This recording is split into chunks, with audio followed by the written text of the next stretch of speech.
Chapter 1. The Discovery. Dr. Maya Chen's eyes burned from staring at the holographic display for hours on end. The dim blue light of the underwater research station, Poseidon's trident, cast eerie shadows across her face. Something was off about the latest sonar readings from the ocean floor, and she couldn't shake the feeling that she was on the verge of a breakthrough. "Hey, Zach," she called to her research partner, Dr. Zachary Okonkwo. "Come take a look at this." Zach pushed off from his workstation, floating over in the low gravity of the pressurized chamber. His dreadlocks, tied back in a neat ponytail, swayed gently in the artificial current. "What's up, Maya?" "Found something interesting in the endless sea of data." Maya pointed to a series of rhythmic pulses on the screen. "These patterns, they're not natural. It's almost like a signal," Zach finished, his eyes widening. He leaned in closer, his brow furrowing as he studied the readout. "But that's impossible. We're over 20,000 feet down. There shouldn't be anything down there capable of producing a signal like this." Maya nodded, her heart racing with excitement and a touch of fear. "Exactly. Which means either our equipment is malfunctioning, or we've just made the discovery of the century," Zach whispered. That moment marked the beginning of a journey that would challenge everything they thought they knew about life on Earth and humanity's place in the cosmos. Chapter 2. Decoding the Unknown. Over the next few weeks, Maya and Zach worked tirelessly to decode the strange pulses. They brought in additional experts from the surface: Dr. Amira Rashid, a brilliant linguist specializing in pattern recognition; Dr. Chen, a cryptographer with a background in quantum computing; and Dr. Kendra Mitchell, a xenobiologist who had previously worked on projects theorizing potential forms of deep-sea alien life. The signal seemed to be coming from deep within the Challenger Deep, the deepest known point of the Earth's oceans. Even Poseidon's trident, a marvel of modern engineering, was pushed to its limits at its current depth.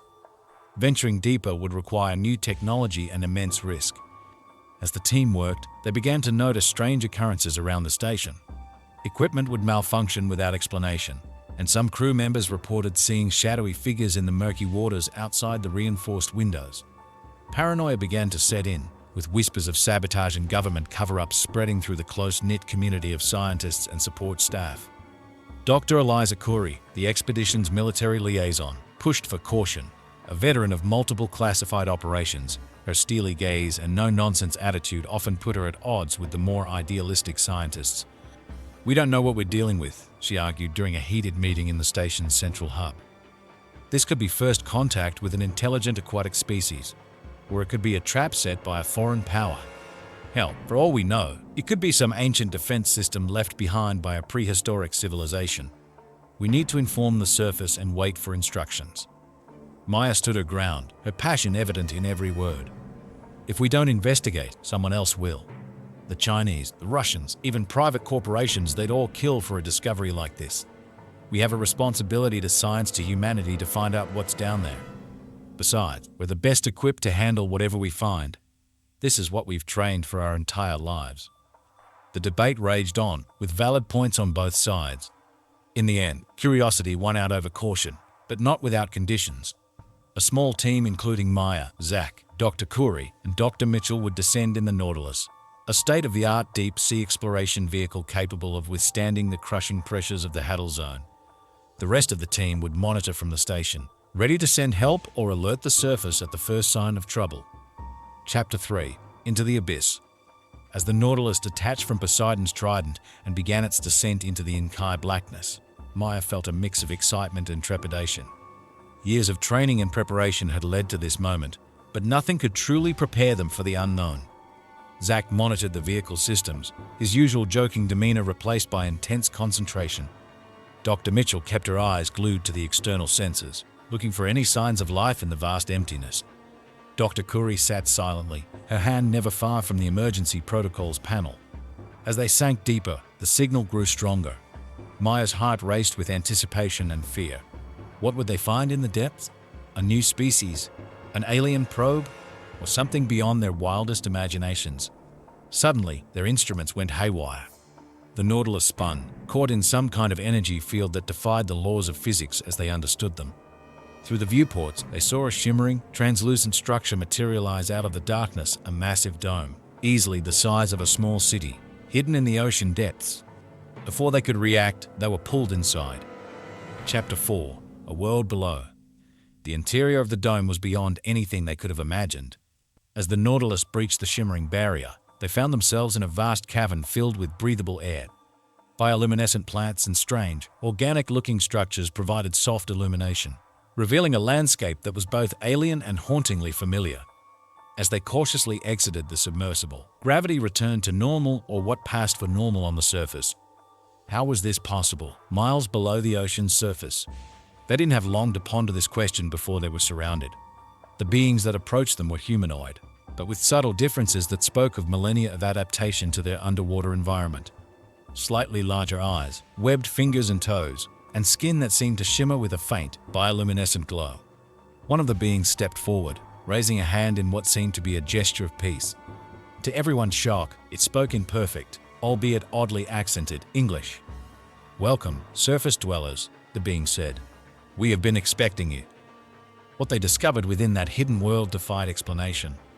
This was no alien civilization, but rather the descendants of a long-lost advanced human society. They called themselves the Lemurians, claiming to be the survivors of a catastrophic event that had sunk their continent millennia ago. Rather than perish, they had used their advanced technology to create this underwater sanctuary, evolving and adapting over thousands of years.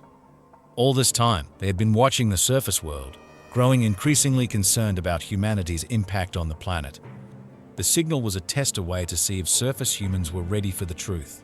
And now that Maya and her team had passed that test, they faced an impossible choice. Chapter 5. An Impossible Choice. Aurea, the Lemurian leader, laid out their proposal in the Grand Council chamber. The room was a marvel of bioengineering, with living walls that pulsed with energy and holographic displays that put even the most advanced surface technology to shame. "We offer you a chance to save your world," Aurea said, her voice resonating with an otherworldly timbre. "Our technology can reverse the damage done to the planet's ecosystems, end your dependence on fossil fuels, and usher in an era of unprecedented prosperity." Maya and her team listened in awe as Aurea described advancements that seemed more like magic than science. Clean energy generated from the Earth's magnetic field, machines that could remove pollutants from the air and water in a matter of days, medical treatments that could cure almost any disease. But there was a catch. "We will share our knowledge," Aurea continued, her expression growing stern, "but only if the surface world agrees to drastic changes. Your governments must unite under a single banner. Resource exploitation must cease immediately. Population growth must be strictly controlled." The implications were staggering. What Aurea proposed would upend the entire global order. Billions of lives would be affected. Entire industries would become obsolete overnight. Dr. Curie, ever the pragmatist, voiced what they were all thinking. "And if we refuse," Aurea's eyes narrowed, "then we will have no choice but to take matters into our own hands. We have the power to enforce these changes, with or without your cooperation. We've watched your kind destroy our planet for too long. We will not stand idly by any longer." As tensions escalated between the two societies, Maya realized the fate of humanity rested on her shoulders. She had to find a way to bridge the gap between two worlds and prevent a war that could destroy them both. But how could she convince the surface world to make such drastic changes? And how could she persuade the Lemurians to be patient with a society that had no idea they even existed until now?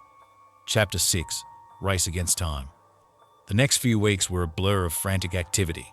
While Maya and her team remained in the underwater city as guests, though the heavy security made them feel more like prisoners, they worked tirelessly to come up with a plan. Zach focused on understanding the Lemurian technology, hoping to find a way to integrate it with surface systems gradually rather than all at once. Dr. Mitchell studied Lemurian biology, amazed by how they had adapted to the extreme pressures of the deep ocean. Dr. Curie, much to everyone's surprise, formed an unlikely bond with the Lemurian security chief.